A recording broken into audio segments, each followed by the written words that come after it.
Hi ಎಲ್ರಿಗೂ ಶುಭೋದಯ. ಹೇಗಿದ್ದೀರಾ? ಚೆನ್ನಾಗಿದ್ದೀರಾ ಅಂದ್ಕೊಂಡಿದ್ದೀನಿ. ನನ್ನ ವಿಡಿಯೋ ಬ್ಲಾಗ್ ಬಂದಿವತ್ತು ಮಿನಿ ಬ್ಲಾಗು.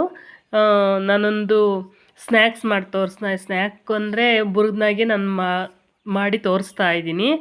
ಇದು ಬಂದು ಬುರ್ಗ್ ಒಗ್ಗರಣೆ ಅಂತಾರೆ, ನೆಕ್ಸ್ಟು ಪುರಿ ಒಗ್ಗರಣೆ ಅಂತಾರೆ, ನಮ್ಮ ಕಡೆ ಬುರ್ಗ್ ಒಗ್ಗರಣೆ ಅಂತ ಅಂತಾರೆ. ಬನ್ನಿ, ಅದಕ್ಕೇನೇನು ಇಂಗ್ರೀಡಿಯೆಂಟ್ಸ್ ಬೇಕು ಅದೆಲ್ಲ ತೋರಿಸ್ಕೊಡ್ತೀನಿ.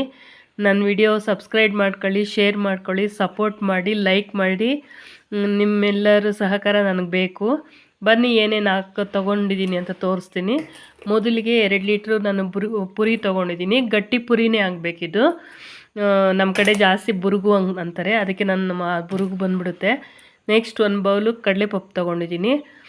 ಮತ್ತು ಸಣ್ಣ ಬೌಲಲ್ಲಿ ನಾನು ಕಡಲೆ ಬೀಜ ಹಾಕ್ತಾಯಿದ್ದೀನಿ. ಇದು ಜಾಸ್ತಿ ಹಾಕೋರು ಹಾಕ್ತಾರೆ, ನಾನು ಸ್ವಲ್ಪ ಕಮ್ಮಿ ಹಾಕಿದ್ದೀನಿ. ಇದು ಬಂದು ಒಣಮೆಣ್ಸಿನ್ಕಾಯಿ ಮತ್ತು ಕರಿಬೇವು.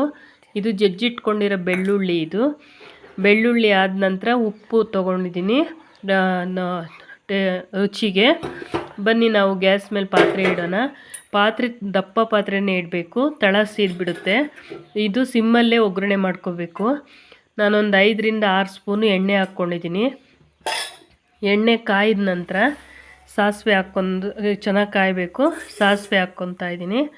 ಸಾಸಿವೆ ಚೆನ್ನಾಗಿ ಚಿಟ್ಲಿದ ಮೇಲೆ ಕಡಲೆ ಬೀಜ ಹಾಕ್ಕೊಳ್ಳೋಣ. ಫಸ್ಟು ಫ್ರೈ ಮಾಡ್ಕೊಳ್ಳೋಣ. ಕಡಲೆ ಬೀಜ ಚೆನ್ನಾಗಿ ಫ್ರೈ ಆಗಬೇಕು. ಸ್ವಲ್ಪ ಕಂದು ಬಣ್ಣ ಬರೋವರೆಗೂ ಕಡಲೆ ಬೀಜ ಹಾಕ್ಕೋಬೇಕು. ಹಾಕ್ಕೊಳೋರು ಜಾಸ್ತಿ ಹಾಕ್ಕೊತಾರೆ, ನಾನು ಸ್ವಲ್ಪ ಕಮ್ಮಿ ಹಾಕ್ಕೊತೀನಿ. ನಮ್ಮನೆ ಜಾಸ್ತಿ ತಿನ್ನಲ್ಲ ಕಡಲೆ ಬೀಜ.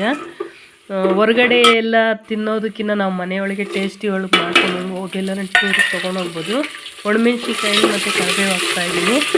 ಅದು ಚೆನ್ನಾಗಿ ಫ್ರೈ ಆಗಬೇಕು. ನಂತರ ನಾನು ಜಜ್ಜಿರೋ ಬೆಳ್ಳುಳ್ಳಿ ಹಾಕ್ಕೊತಾ ಇದ್ದೀನಿ.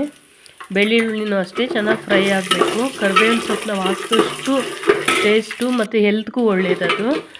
ನೆಕ್ಸ್ಟ್ ಬಂದು ಇದೆಲ್ಲ ಚೆನ್ನಾಗಿ ಫ್ರೈ ಆಗ್ತಾಯಿದೆ. ನಾನು 1/2 ಸ್ಪೂನು ಅರಿಶಿನ ಹಾಕ್ಕೊತಾ ಇದ್ದೀನಿ. ಅರಿಶಿನ ನಂತರ ಉಪ್ಪು ಹಾಕ್ಕೊತಾ ಇದ್ದೀನಿ ರುಚಿಗೆ.